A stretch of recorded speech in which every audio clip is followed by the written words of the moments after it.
بلوچستان کے دارالحکومت کوئٹہ میں بلوچستان اسمبلی کے معزز اراکین کے لیے بجٹ 2025 اور 26 سے متعلق تفصیلی آگاہی نشست منعقد ہوئی،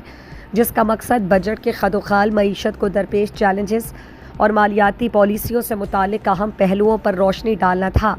نشست کی صدارت speaker Balochistan assembly captain retired Abdulkhaliq Khan Achakzai نے کی، جبکہ ڈپٹی اسپیکر محترمہ غزالہ گولا بھی اجلاس میں موجود تھیں۔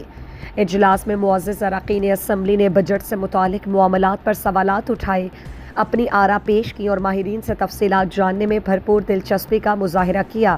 نشست میں معلومات فراہم کی گئی اور کھلے مکالمے کا موقع بھی فراہم کیا گیا، جہاں مختلف جماعتوں سے تعلق رکھنے والے اراکین نے معیشت کے مختلف پہلوؤں پر گفتگو کی۔ اجلاس میں اپوزیشن لیڈر یونس عزیز ظاہری ایم پی اور خادم واشوق حاجی میر زابد علی ریکی، رحمت صالح بلوچ، خیر جان بلوچ، جہاں زیب مینگل، صمد خان گورگیج، روی پہوجہ، ظفر علی آغا، شہناز عمرانی، اصغر علی رند، کلثوم نیاز بلوچ، سلمہ کاکڑ، سنجے کمار، اصغر علی ترین، لیاقت علی لہری، سردار زادہ فیصل جمالی، برکت علی رند، ظہور احمد بولیدی، محمد خان لہری،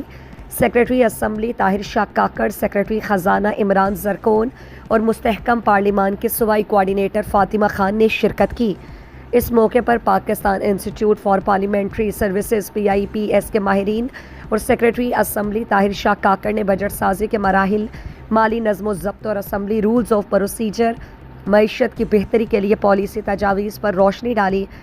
نشست میں اس بات پر زور دیا گیا کہ اراکین اسمبلی بجٹ کی تیاری اور نگرانی کے عمل میں مؤثر کردار ادا کریں تاکہ عوامی وسائل کے بہتر استعمال کو یقینی بنایا جا سکے۔ شرکاء نے اجلاس کو مفید اور وقت کی ضرورت قرار دیتے ہوئے ایسی سرگرمیوں کے تسلسل کی حمایت کی جو پارلیمانی عمل کو فعال اور باخبر بنائیں۔